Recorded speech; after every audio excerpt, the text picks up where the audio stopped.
안녕하십니까. 오늘도 전현수 박사의 불교 정신치료 강의 중에서 읽기를 시작하겠습니다. 오늘은 153쪽 알코올 중독을 끊는 시스템 만들기입니다. 할 수 있다고 생각하는 것과 실제로 하는 것은 다릅니다. 중요한 건 생각에 그치지 않고 실제로 하게 되는 상태를 만드는 것입니다. 예를 들어 알코올 중독에서 빠져나오려면 술을 보고도 마시지 않을 수 있는 상태를 만들어야 합니다. 술은 좋지 않으니 끊어야겠다고 100번 다짐해도 술 앞에서 무너진다면 영원히 알코올에서 벗어날 수 없습니다. 제가 볼 때는 모든 중독은 그것을 많이 했기 때문에 생겨난 것입니다. 반복하는 과정에서 뇌에 회로가 형성되고 길이 나서 조건에 의해서 중독 상태가 됩니다. 그 중독에서 빠져나오려면 하지 않아야 합니다. 따라서 어떻게 하면 하지 않게 할 수 있는지를 연구해야 합니다. 알코올 중독자를 병원에 입원시키는 것은 술을 강제로 마시지 못하게 하여 술과의 연결고리를 끊고 새로운 회로를 만들기 위함입니다. 하지만 입원을 하게 되면 일을 할 수 없으므로 생활에 지장이 올 수 있다는 단점이 있습니다. 예전에는 알코올 중독에 쓰는 알코올 스톱이라는 약이 있었습니다. 지금은 생산이 중단되어 구할 수 없는데 그 약을 먹으면 알코올이 몸속에서 분해되지 않기 때문에 술을 마시면 몸이 괴로워집니다. 속도 울렁거리고 얼굴도 붉어지고 호흡도 불편해지고 심장이 갑갑해서 굉장히 힘이 듭니다. 쉽게 말하면 술 잘 먹던 사람이 술 아주 못 먹는 사람으로 바뀌는 것입니다. 알코올 중독자에게 그 약을 처방해 주면 알코올 중독자들은 일단 약을 먹고 술을 마셔봅니다. 괜찮을 거라고 생각하는 거지요. 하지만 굉장히 괴로워지거든요. 그런 고통을 경험한 다음에는 그 약을 먹고 그 약이 작용하는 동안에는 술을 먹지 않게 됩니다. 그렇다면 그렇게 술을 좋아하는 사람에게 그 약을 어떻게 먹게 하느냐? 사실 알코올 중독자도 술 먹지 않고 싶을 때가 있습니다. 대개는 아침에 일어나면 그런 기분이 든다고 해요. 자는 사이 술이 좀 깨서 정신이 돌아오는 거지요. 이렇게 살아서야 되겠나, 가족들에게 못할 짓을 하고 있구나 하는 자각이 드는 겁니다. 그런 상태일 때 알코올 중독자와 치료 동맹을 맺습니다. 알코올 중독으로 병원에 온 환자에게 이 약을 먹으면 앞으로는 알코올 중독에서 벗어날 수 있으니 아침에 약을 드시라고 권하는 거지요. 환자의 건강 부분과 치료자가 동맹을 맺어서 환자의 병적인 부분을 공략하는 것입니다. 그렇게 해서 알코올 중독을 수월하게 치료하고는 했습니다. 하지만 이런 건강한 부분까지 망가진 환자는 약 자체를 먹으려 하지 않기 때문에 이 방법이 가능하지 않습니다. 그런 분은 병원에 입원하는 수밖에 없습니다. 알코올 중독은 좀 심하게 말하면 알코올이 누군가를 접수한 상태입니다. 알코올 공화국에서 환자는 하수인이 되어 있는 거지요. 야, 너 술 넣어 하면 술을 넣어야 합니다. 알코올은 강력한 거인과 같은 존재고 환자는 작고 약한 존재이므로 싸워서 해결할 수는 없습니다. 백전백패지요. 그래서 저는 알코올 중독 환자들에게 술을 보면 무조건 도망가라고 이야기해 줍니다. 길을 걷다가 술집이 눈앞에 보이면 삥 돌아서 가라고도 하고 집에 있는 술을 직접 치우기보다는 가족에게 대신 치우도록 하기도 합니다. 앞에서 말했듯 모든 중독은 많이 해서 이루어진 거니까 하지 않으면 중독의 힘이 점점 약해집니다. 술 보고 도망치는 걸 계속하면 환자를 알코올로부터 보호할 수 있는 상태가 점점 만들어집니다. 그리고 집에 CCTV를 설치해서 술에 취했을 때 어떤 행동을 하는지 찍어서 직접 보라고도 합니다. 알코올 중독자들은 자기가 술에 취했을 때 어떤 사람이 되는지 모르기 때문에 이렇게 직접 확인해서 알도록 하는 것도 효과가 있습니다. 중독은 당사자가 그것을 하면 자기에게 막대한 손해가 온다고 절실히 깨달아야 끊을 수 있는 것이기 때문입니다. 알코올 중독자들을 보면 술 먹는 것 이외에 다른 취미가 없는 사람이 많습니다. 사는데 재밌거리가 술밖에 없는 거지요. 그리고 술을 먹지 않으면 자기 의사를 자유롭게 표현하지 못하는 경우도 많습니다. 이런 사람은 일단 술을 마시면 부정적인 이야기를 쏟아내고는 합니다. 따라서 그들에게 술보다 더 좋은 무언가를 제시해 줄 필요도 있습니다. 그 사람이 무엇에 흥미를 보이는지 자세히 관찰해서 그에 맞는 것을 권하는 것이지요. 의사표현을 잘못하는 사람에게는 의사표현 기술을 가르치는 것도 좋습니다. 그러니까 알코올 중독이라 해서 술 하나만 다루지 말고 환자의 삶을 총체적으로 꼼꼼하게 파악해서 다각도에서 구체적으로 접근해야 한다는 것이지요. 알코올 중독에서 벗어나는 방법을 정리하면 일단 실제 술로부터 도망가고 그 다음에는 술과 관계된 기억이나 생각, 정서로부터 철저히 도망가고 마지막으로 삶을 근본적으로 바꿔줄 새로운 재미 혹은 방법을 개발해야 합니다. 네, 이렇게 2장이 끝나고 이제 제3장 불교 정신치료의 둘째 원리, 세상이 움직이는 원리를 보겠습니다. 우리는 몸과 마음이 작동하고 있는 한 거기에서 오는 괴로움을 피할 수 없습니다. 그렇더라도 우리 스스로 만드는 괴로움을 없앨 수는 있습니다.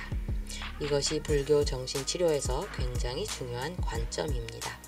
불교 정신치료의 둘째 원리는 세상이 움직이는 원리에 맞게 무언가를 해서 괴로움을 덜어보자는 데 초점을 두고 있습니다. 세상이 움직이는 원리를 정확하게 알면 살아가면서 부딪히는 것들에 대해 원망 같은 걸 전혀 하지 않게 됩니다. 세상의 흐름을 타고 유연하고 적극적으로 살게 되는 것이지요. 네, 그 처음으로 삶이 괴로울 수밖에 없는 이유를 보겠습니다. 살아가는 것이 힘들 수밖에 없는 이유들은 많습니다. 우선 나는 하나인데 다른 것들은 무수하게 많기 때문입니다. 나 아닌 생명 가진 존재들도 무수하게 많고 자연현상도 무수하게 많습니다. 그런데 이 다른 존재들과 자연현상은 나를 위해서 존재하지 않습니다. 그 각각의 존재는 다 자기를 위해서 무언가를 하는데 그 대상이 내가 되면 내가 힘들 수밖에 없습니다. 모기는 자신의 생존을 위해 나를 물 수밖에 없는데 모기에 물리면 간지러운 것처럼 말이죠. 그리고 또 거대한 자연의 영향을 받을 수밖에 없기 때문에 우리는 본질적으로 괴롭습니다. 그 다음으로 불교 정신치료 첫째 원리에서 살펴보았듯이 몸과 마음이 본질적으로 통제가 되지 않기 때문입니다. 그래서 괴로움이 일어나는 것을 막을 수밖에 없습니다. 괴로움이 일어나는 것을 막을 수 없다는 것이죠. 덜 괴롭기 위해서는 우리가 사는 세상을 잘 살펴봐야 합니다. 이 세상이 무엇으로 구성되어 있고 어떤 원리로 움직인지를 보고 그에 맞게 사는 것이지요. 세상의 흐름에 맞지 않게 살면 괴로움 뿐입니다. 나와 세상이 충돌하니 괴로운 것이지요. 사업하는 사람을 예로 들면 대중이 지금 왼쪽으로 가는데 자기는 자꾸 오른쪽으로 가서 무언가를 만들거나 하면 아무도 그를 찾지 않게 됩니다. 하면 할수록 망하는 길로 가게 되니 얼마나 괴롭겠습니까? 인간관계도 마찬가지입니다. 인간관계 원리에 맞게 살면 괜찮은데 그에 맞지 않게 하니까 계속 갈등하고 힘든 것입니다. 우리는 뭔가를 정확하게 알고 그에 맞게 살아가야 합니다.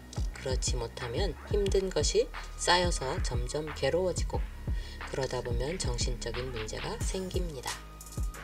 다음은 161쪽 세상의 구성에 대해서 읽어보겠습니다. 세상에는 많은 것이 존재하는데 그것들은 속성에 따라 크게 둘로 나뉩니다. 바로 생명 가지지 않은 존재와 생명 가진 존재입니다.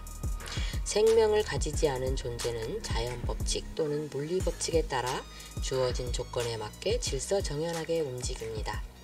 물론 생명 가지지 않은 존재가 새로운 조건을 만들기도 합니다.